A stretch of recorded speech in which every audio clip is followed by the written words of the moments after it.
আসসালামু আলাইকুম ফ্রেন্ড, আজকে আমি নিয়ে এসেছি আমাদের সবার পছন্দ ফুচকা।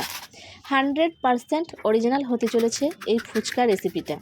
তো পুরো ভিডিওটা দেখবেন, একদম স্কিপ করবেন না। আমি অনেক টিপস সহ এই ফুচকা রেসিপিটা আপনাদের সাথে শেয়ার করেছি। অনেকের ফুচকা কি হয়, লুচির মতো হয়ে যায় বা ফোলে না। আপনারা দেখতে পাচ্ছেন, আমার যদি এই টিপসগুলো ফলো করেন তাহলে আপনাদের সবগুলো ফুচকা বলের মতো ফুলে উঠবে। তো দেখে নিন রেসিপিটা। এখানে আমি নিয়েছি 1 কাপ সুজি। এবার আমি এটাকে কিছুটা জল দিয়ে 15 মিনিট মতো ভিজিয়ে রাখবো, যতক্ষণ না সুজিটা ফুলে উঠছে। তো এটা ঢাকা দিয়ে রেখে দিলাম। এবার অন্য একটা পাত্রে নেব 3 কাপ মতো আটা। যে কাপে আমি সুজি নিয়েছিলাম ওই একই কাপে 3 কাপ আটা নিয়ে নিয়েছি। এবার আমি এখানে নিয়েছি সেই ভেজানো সুজিটা, এখানে আমি জলটা ঝরিয়ে নিয়েছি। এবার সুজি আর আটা একসাথে হাত দিয়ে খুব ভালোভাবে মিশিয়ে নিতে হবে। এখানে কোনো রকম জল ব্যবহার করব না, পরে আমি জল ব্যবহার করব। আগে এটাকে ভালোভাবে এরকম করে মিশিয়ে নিতে হবে। দেখুন, খুব ভালোভাবে মেশানো হয়ে গেছে। এবার আমি এর মধ্যে অল্প অল্প করে জল দিয়ে একটা ডো তৈরি করে নেব। জলটা আমি একটু একটু করে দেব আর মেখে নেব, একবারে দেওয়া যাবে না। এই ডোটা একটু শক্ত হবে, আমরা যেরকম রুটির ডো বানাই তার থেকে একটু শক্ত হবে, খুব বেশি নরম হবে না। তো এখানে দেখুন খুব ভালোভাবে ডোটা মেখে নিয়েছি, আর ডোটা কিন্তু শক্ত হবে আর স্মুথও কিন্তু হবে। তো এবার আমি একটা প্লেটের সাহায্যে হাত দিয়ে খুব ভালোভাবে মেখে আরও একটু স্মুথ করে নেব, ঠিক এভাবে করে। তাহলে কিন্তু ফুচকাগুলো খুব ভালোভাবে ফুলে উঠবে। তো এখানে ডোটা মাখা হয়ে গেছে, দেখতেই পাচ্ছেন কতটা সফট হয়েছে। এবার এটাকে আমি দুটো ভাগে ভাগ করে নেব।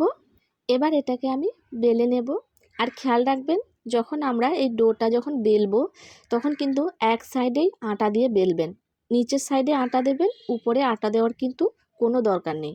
একদিকেই আটা দিয়ে বেলতে হবে, ঠিক এইভাবে দেখুন যেরকমভাবে আমি বেলছি। তো এবার এটাকে বেলে নেব।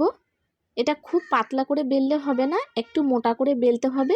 3 ভাগ আটা আর 1 ভাগ সুজি, এই পরিমাণটা যদি আপনারা ঠিকঠাক করে দেন তাহলে আপনাদের ফুচকাগুলো একদম পারফেক্ট হবে। আমার এই ছোট ছোট টিপসগুলো যদি আপনারা ফলো করেন তাহলে দেখবেন আপনার সব কটা ফুচকা একদম বলের মতো ফুলে উঠবে। এভাবে যদি ফুচকাগুলো আপনি বানান তাহলে এটাকে 2 থেকে 3 মাস সংরক্ষণ করে রাখতে পারবেন, যদি কোনো এয়ারটাইট ডাব্বার মধ্যে ভরে রাখেন।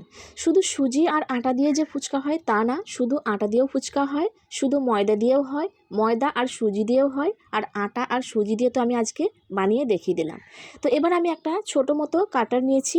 আপনাদের কাছে যদি এরকম কাটার না থাকে তাহলে কোনো বোতলের ছিপি দিয়ে এরকম ছোট ছোট করে কেটে নেবেন। তো এখানে সমস্ত ফুচকাগুলো আমার কাটা হয়ে গেছে, দেখতে পাচ্ছেন। এবার এখানে আমি এটা ঢাকা দিয়ে 1 ঘন্টার জন্য রেখে দেবো, যাতে করে সুজিগুলো খুব ভালোভাবে সফট হয়ে যায়। যতক্ষণ আটাটা রেস্ট হচ্ছে, অন্যদিকে আমি আপনাদের সবার জিভে জল আনার ব্যবস্থাটা করে নিই। তো এখানে আমি ধনেপাতা, পুদিনা পাতা, কাঁচা লঙ্কা দিয়ে একটা স্মুথ পেস্ট তৈরি করে নিলাম। আর নিয়েছি আমি 4টে সেদ্ধ আলু, তার মধ্যে দিলাম ভেজানো চানা, কাঁচা লঙ্কা, ধনেপাতা ও পেঁয়াজ। আর দেব লবণ, বিট লবণ, ভাজা জিরে গুঁড়ো, ভাজা ধনে গুঁড়ো ও লঙ্কা গুঁড়ো। আর আমি যে পেস্টটা বানিয়ে রেখেছিলাম এখানে আমি 2 চামচ মতো দিয়ে দিলাম। এবার আমি কিছুটা তেঁতুল ভিজিয়ে রেখেছিলাম, এটাকে ভালোভাবে পেস্ট করে নিয়ে এই ঘোলা জলটা আমি 1 চামচ মতো দিয়ে দিলাম। এবার এগুলোকে খুব ভালোভাবে মিশিয়ে নিতে হবে। এবার ফুচকার জলটা আমি তৈরি করে নেব। এখানে আমি সেই পেস্টটা দিয়ে দিলাম আর তেঁতুল ঘোলার জলটাও দিয়ে দিলাম। এবার দিলাম ভাজা জিরে গুঁড়ো, লঙ্কা গুঁড়ো, 1 চামচ মতো জল জিরা, লবণ আর বিট লবণ ও জল দিয়ে ভালোভাবে মিশিয়ে নিলাম। আর এখানে দিয়ে দিলাম কিছুটা লেবুর রস, আর দিয়ে দিলাম কিছুটা কাঁচা লঙ্কা কুচি। ঝালটা আপনারা কম বেশি করে নেবেন, যে যেমন ঝাল খান সেই অনুযায়ী ঝালটা দিয়ে দেবেন। এবার ভালোভাবে মিশিয়ে এই জলটাই কিন্তু আলুর মধ্যে আমি 1/2 চামচ মতো দিয়ে দেবো। এই জলটা যদি আলুর মধ্যে দেওয়া হয় তাহলে আলুর টেস্টটা কিন্তু অনেকটাই বেড়ে যায়। এবার আলুটাকে ভালোভাবে মাখিয়ে আমি অন্য একটা পাত্রের মধ্যে তুলে রেখে দিলাম। এবার চলুন ফুচকাগুলো আমি বেলে দেখাচ্ছি। তো 1 ঘন্টা হয়ে গেছে আর এটা খুব ভালোভাবে ফুলে উঠেছে। এবার এখান থেকে আমি কিছুটা তেল ছড়িয়ে দিলাম, যাতে করে একটার গায়ে একটা লেগে না যায়। এবার আমি এটাকে বেলে নেব, আর একদিকে এটা কিন্তু ঢাকা দিয়ে রাখতে হবে। একটা করে নেব আর বেলে নেব, আর ঢাকাটা কিন্তু দেওয়াই থাকবে। লেচির উপর দিকটা দিয়ে কিন্তু বেলা শুরু করতে হবে, আর একদিকেই বেলতে হবে। এপিট উপিট করে বেলা যাবে না, যেরকম আমরা রুটি বেলি সেরকম কিন্তু বেলা যাবে না। এক পিঠেই বেলতে হবে আর উপর দিক থেকেই শুরু করতে হবে, আর হালকা হাতে বেলতে হবে যাতে করে পুরোটা সমানভাবে বেলা হয়। কোনো দিকে মোটা বা পাতলা থাকলে হবে না, সমানভাবে বেলতে হবে। আর খেয়াল রাখবেন একদম হালকা হাতে বেলবেন, দেখবেন খুব সহজেই কিন্তু বেলা হয়ে যাবে। আমার এই পদ্ধতিতে যদি আপনারা একবার বাড়িতে ফুচকাগুলো বানিয়ে দেখেন, তারপর আমি গ্যারেন্টি দিতে পারি আপনারা কিন্তু ফিরে আসবেন আমার এই ভিডিওতে আর কমেন্টে লিখবেন যে আপনাদের ফুচকাগুলো কেমন হয়েছে। এটা আমি গ্যারেন্টি দিচ্ছি আপনাদের। তো এভাবে করে আমি সমস্ত ফুচকাগুলো বেলে নিয়েছি, দেখতে পাচ্ছেন। এখানে কিছুটা আমি রেখে দিয়েছি, বাকি আরও আছে, কিছু প্লেটের মধ্যে রেখে দিয়েছি। তো এবার আমি এগুলোকে ছেঁকে নেব। কড়াইয়ে তেল বসিয়ে দিয়েছি। তেলটা প্রথমে খুব ভালো করে গরম করে নিতে হবে, তারপর গ্যাসের ফ্লেমটাকে মিডিয়াম করে দেবেন। তো একটা একটা করে ফুচকা আমি দিয়ে দিচ্ছি, আর হাত দিয়ে দুবার করে চেপে দিলে কিন্তু বলের মতো ফুলে উঠেছে। প্রত্যেকটা ফুচকা কিন্তু এভাবে বলের মতো ফুলে উঠবে, আর ভিডিও শেষে দেখতে পাবেন কতটা ক্রিস্পি হয়েছে। তো দেখতেই পাচ্ছেন সমস্ত ফুচকা কিন্তু বলের মতো ফুলে উঠছে, দেওয়ার সাথে সাথেই কিন্তু দুবার চেপে দিলে ফুলে উঠছে। তো আমার এই টিপস সহ আপনারা যদি এভাবে ফুচকা বানান, তাহলে কিন্তু আপনাদের একটাও ফুচকা নষ্ট হবে না, সব কটা ফুচকা একদম বলের মতো ফুলে উঠবে। ফুচকাটা ফুলে উঠলে তুলে নেবেন না, দুই সাইড খুব ভালোভাবে লালচে করে একটু ভেজে নেবেন, তাতে করে ফুচকাটা অনেক বেশি ক্রিস্পি হবে। অনেকে কিন্তু এরকম করে থাকেন, ফুচকাটা ফুলে গেলেই কিন্তু তেল থেকে উঠিয়ে নেন, কিন্তু এরকম করবেন না। ফুচকাটা একটু লালচে করে এপিটুপিট ভালো করে ভেজে তারপর তুলে নেবেন, তার কারণেই আপনাদের ফুচকা কিন্তু লুচির মতো হয়ে যায়, ক্রিস্পি থাকে না। তো আমার এই টিপসগুলো অবশ্যই ফলো করবেন, আর এভাবে করে বাড়িতে আপনারা বানিয়ে রেখে দিতে পারেন 3 থেকে 6 মাস বা তারও বেশি। তো দেখতে পাচ্ছেন কতগুলো ফুচকা আমি আপনাদের ছেঁকে দেখিয়ে দিলাম, একটাও ফুচকা কিন্তু নষ্ট হয়নি। আর এখানে আমার যতগুলো ফুচকা আমি বেলেছিলাম সবগুলো ফুচকা কিন্তু এভাবেই ফুলে উঠেছে, কোনো ফুচকা কিন্তু নষ্ট হয়নি। তাহলে ফ্রেন্ডস, আমার এই রেসিপিটা আপনাদের কাছে যদি ভালো লেগে থাকে, তাহলে একটা লাইক করে দেবেন ও পারলে একটা কমেন্ট করে দেবেন।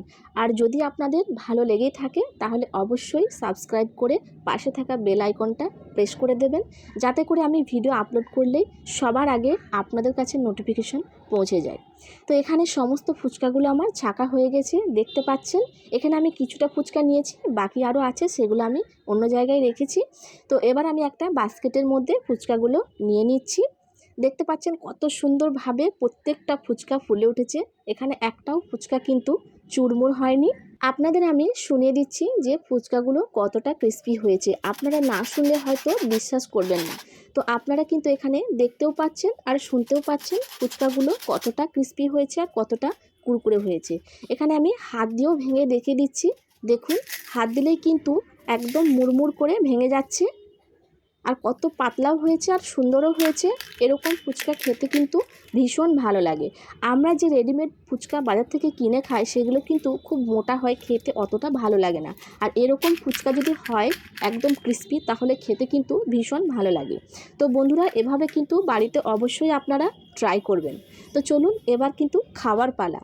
আমার মেয়ে কিন্তু পাশে দাঁড়িয়ে আর ওয়েট করতে পারছে না, শুধুই বারবার জিজ্ঞেস করছে, মা কখন হবে তোমার ভিডিও বানানো আর আমি খাবো। তো বন্ধুরা, এখন আমার জিভে কিন্তু জল এসে গেছে, আমি আর একদম কথা বলতেই পারছি না। তো এবার আমি খেয়ে নিচ্ছি, আর আপনারাও কিন্তু বাড়িতে অবশ্যই বানিয়ে খাবেন, আর আমাকে কিন্তু অবশ্যই কমেন্ট করে জানাবেন। আর আমার মেয়ে কিন্তু আর একদম আমাকে ভিডিও বানাতে দিচ্ছে না, বলছে এবার হয়ে গেছে, ছেড়ে দাও।